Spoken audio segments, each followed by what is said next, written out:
So you are no longer a slave, but God's child. And since you are his child, God has also made you an heir. So these are words from the Apostle Paul writing to the churches of Galatia. And he's trying to persuade them to stop doing a whole bunch of things that they think they need to do to make themselves the true children of God. And Paul's larger argument in the letter as a whole is that God has, through the life and the death and the resurrection of Jesus and the gift of the Spirit, he's liberated his people from slavery, he's made them his children, and he's lined them up for a future inheritance.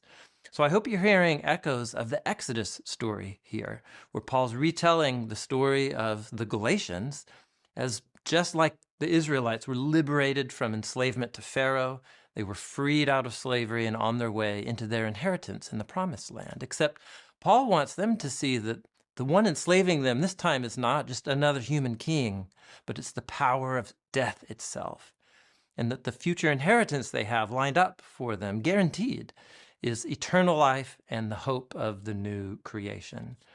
So just try and imagine with me what it would be like if you were to get a letter tomorrow informing you that there's this surprise family inheritance, you're going to get it soon, and it's going to set you up for the rest of your life and for the life to come.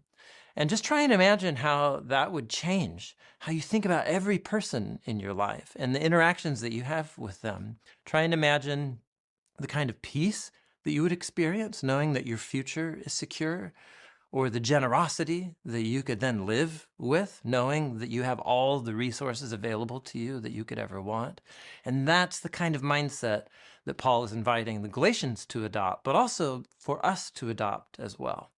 This is also another great example of how Paul and all of the biblical authors are constantly using the imagery and language of the Exodus story in their writings so that God's people can see themselves in the larger Exodus story of all of the cosmic reality.